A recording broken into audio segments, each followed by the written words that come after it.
put on the whole armor of God. And I will be reading Ephesians 6, verse 13 to 17. I'm not big man, my papa, I'm not going to know. Let's get into the word.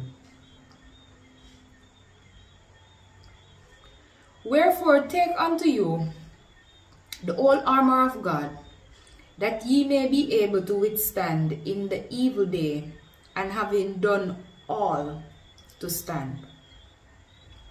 Stand therefore, having your loins girt about with truth, and having on the breastplate of righteousness, and your feet shod with the preparation of the gospel of peace. Above all, taking the shield of faith, wherewith ye shall be able to quench all the fiery darts of the wicked, and take the helmet of salvation, and the sword of the Spirit, which is the word of God.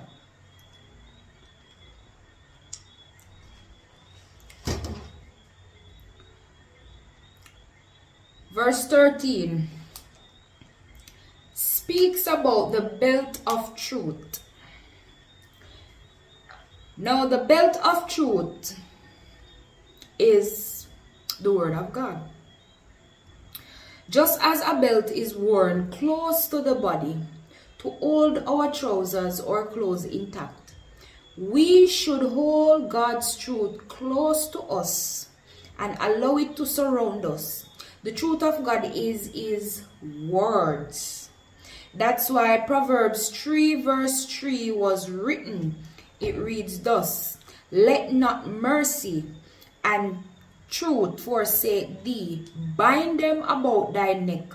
Write them upon the table of thine heart.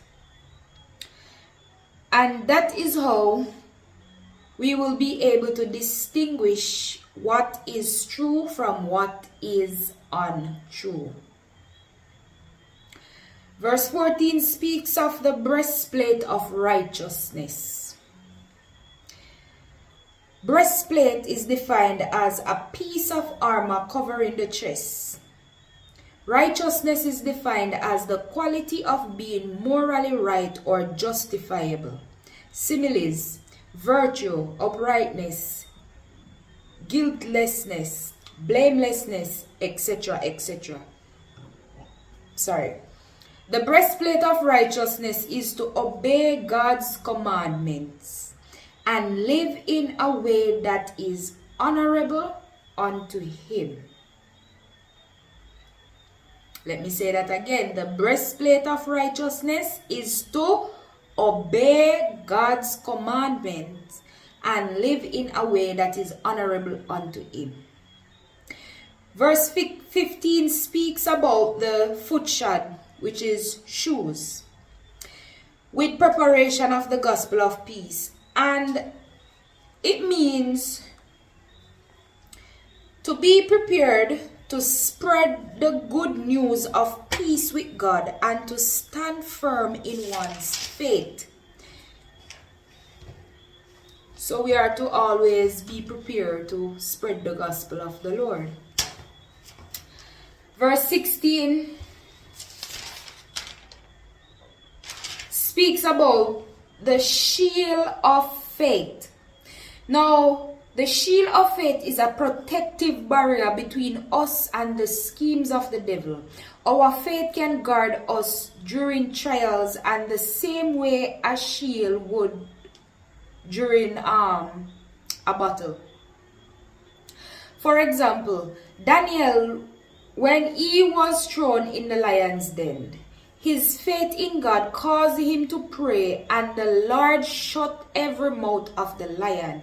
Hebrews 11 verse 1. Now faith is the substance of things hoped for, the evidence of things not seen. I will do another video to explain that. So how do you take up the shield of faith? By reminding ourselves of who God is, which is the Alpha and Omega, the creator and the destroyer, the God of the impossible. Blessed be the name of the Lord. And what he has said, in which he had promised unto us so many times, he will never leave us nor forsake us. No weapon formed against us shall prosper. And I could go on and on and on, etc., etc. Putting confidence in those words, that is how we put on the shield of faith. Helmet of salvation.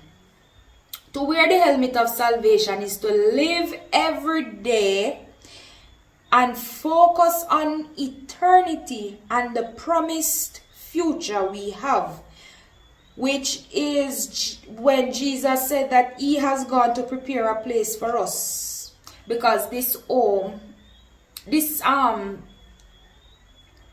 we are just passing through, and etc., etc.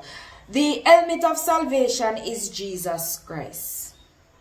The helmet of salvation is our protection of our soul from spiritual death, as the Roman soldiers' helmet protected their head from injury. It gives confidence to the believers that their struggle with Satan will not last forever, knowing we will be meeting Christ one day and we will be free from sin when we enter through the celestial gates to live in one of the many mansions of our King Jesus. The song I played on my head, sorry. Also, the helmet of salvation gives protection from selfish and sinful thoughts that could draw us away from Christ, and it gives us peace to quiet the storm of trials and tribulation. As Jesus said, peace be still. I'm so childish, ignore me. Verse 17 also speaks about the sword of the Spirit. The sword of the Spirit is the word of God being used in spiritual warfare. It is also used to fight against sin. It is also used to grow closer to God, separate good and evil intentions in the heart, heal spiritual blindness, restore spiritual vision, and reveal the truth about God. The Bible is described as the sword of the Spirit because it's God's truth that cannot be changed and will never fade. Blessed be the name of the Lord. As it is stated in Hebrews 4 verse 12, the word of God is sharper than any two-edged sword, piercing to the division of soul and joints and spirit and marrow, discerning the thoughts and intention of the heart. 2 Corinthians 10 verse 4, the weapons of our warfare is not carnal but spiritual. Now let me encourage you guys today. See, since you don't know what is the full armor of God, come on, saints of God, let us put it on. Put on the whole armor of God. As soldiers, we can't live ourselves careless. Because I said the enemy is like a roaring lion. We have to make sure that we